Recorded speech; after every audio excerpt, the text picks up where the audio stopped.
জিদ্দার বুমেরাঙের গল্পটা কোন দিকে এগোবে? Hey guys, welcome to my channel. আমি মহারাজ। এখন আমরা কথা বলবো হচ্ছে এই পুনরায় রুবি রায়ের গল্পটা কী, এই পুরো বিষয়টাকে নিয়ে পৌশালিদি একটা ভিডিও তৈরি করে, সেখান থেকেই কিন্তু পুরো বিষয়টা জানতে পারলাম। আমার মনে হলো যে বিষয়টাকে নিয়ে কথা বলা উচিত এবং বেশ ভালো লাগছে, বিষয়টা দেখতেও ভালো লাগছে এবং এই আপডেটগুলো কোথাও গিয়ে উঠে আসা উচিত যে একদম অন্যরকম জোনের কাজটা হতে চলেছে। এবং এটা কিন্তু কোনো মাস ফিল্ম শুধুমাত্র এমনটাও নয় যে it is a class film. শুনে তোমাদের এক কথায় মনে হতে পারে it is a class film, but এটা কিন্তু আলটিমেটলি বসের ছবি, জিদ্দার ছবি। তাই জিদ্দা এটা স্ট্রাকচারটাকে কিন্তু মাস ফরম্যাটেই প্লেস করবেন।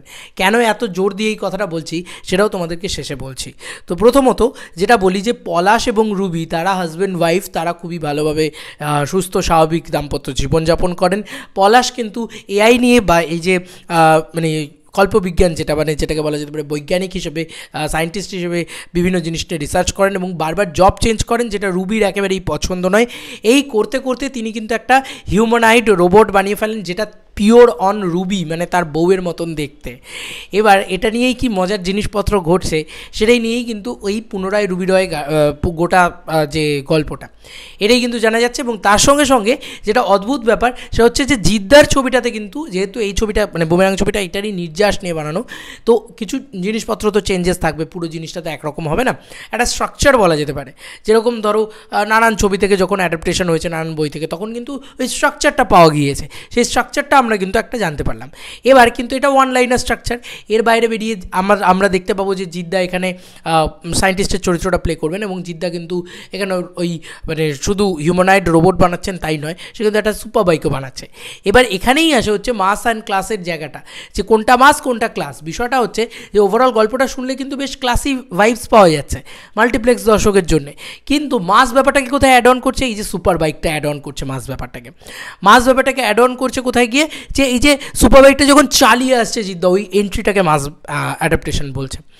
রবি বর্মার অ্যাকশন থাকতে চলেছে, সিনেবট ক্যামেরার ব্যবহার থাকতে চলেছে, এছাড়াও ভিএফএক্সে কাজ করতে চলেছে কার্তিকেয়া 2 এর টিমরা। এইগুলো কিন্তু মাস বিষয়টাকে অ্যাড করছে। ইয়েস, মানে ওই যে বলে না যে আমরা বারবার বলছি যে মাস আর ক্লাস এই দুটোর কম্বিনেশন যদি একত্রিত হয়, যেটা বাঘা যতীনের ক্ষেত্রে আমরা দেখতে পেলাম যে মাস অ্যান্ড ক্লাসের কম্বিনেশন কিন্তু ভীষণভাবে ব্লাস্টভাবে ওয়ার্ক করলো অডিয়েন্সের ভিতরে। তো সেরকমভাবেই কিন্তু আমরা এটাও দেখতে পাবো যে জিদ্দার আপকামিং ছবি, যেই ছবিটায় বুমেরাঙের ভিতরে কিন্তু এই জিনিসটা হবে। জিদ্দা এতদিন ধরে অনলি ফর মাস ফিল্ম বানিয়ে গেছেন, কিন্তু এখানে কিন্তু অ্যাকশন থাকবে, মাস মোমেন্টস থাকবে, জিদ্দার এন্ট্রি থাকবে, ইত্যাদি ইত্যাদি জিনিসপত্র সবই থাকবে। আবার কিন্তু মজা থাকবে, এন্টারটেনমেন্ট থাকবে, একদম মানে ব্রেনলেস এন্টারটেনমেন্ট এমনটা নয়, খুব ভালো একটা এন্টারটেনমেন্ট থাকবে, একটা মজার ছবি, ঠিক আছে? সেই সমস্ত বিষয়পত্র যেরকম থাকবে, তার সঙ্গে সঙ্গে কিন্তু ওই যে বললাম ক্লাস মোমেন্টসগুলো, যে এই যে দুজনের দাম্পত্য যে জীবন, তাদের যে একটা ছোটোখাটো ঠোকাঠুকি অশান্তি, সেই জিনিসপত্রগুলো থাকলো, যেরকমটা সুইজারল্যান্ড ছবিটাতে খুব ভালোভাবে ফুটিয়ে তুলতে পেরেছিলেন সৌভিক কুণ্ডু।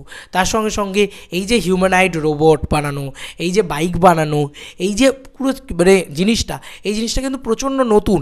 এরকম গল্প কিন্তু এর আগে বাংলায় হয়নি এবং গোটা ইন্ডিয়াতেই খুব কম হয়েছে। তো সেই কারণে এটা একটা দারুণ স্ট্রাকচার অফ স্টোরি লাইন এবং আমার এই ওয়ান লাইনারটা শুনে কিন্তু সিনেমাটা দেখার এক্সাইটমেন্ট আরও বেড়ে গেল। হ্যাঁ, আমি জানি নাটকটা অনেকে দেখতে বলতে পারে, বাট আমি না দেখতে চাই না, আমি একদম সিনেমাটারই ফিলটা নিতে চাই। আমি আর আগে থেকে কিছু দেখতে চাই না, একদম সিনেমা হলে যাব, জিদ্দাকে দেখব। জিদ্দার থেকে মানে বেটার এক্সপিরিয়েন্স আমার মনে হয় না আর কেউ দিতে পারবে। তোমাদেরকে আর কি মতামত এই এন্টায়ার ভিডিওটাকে নিয়ে জানিও কমেন্ট সেকশনে। ভাই, বুমেরাঙের ঝড় এবার ওঠা শুরু হয়েছে, এবার আস্তে আস্তে উঠুক, আরও দাপাদাপি হোক, তবেই না আনন্দ করব, তবেই না এনজয় করব আমরা। চলো বন্ধুরা, নতুন কোনো ভিডিওতে দেখা হবে, বাই।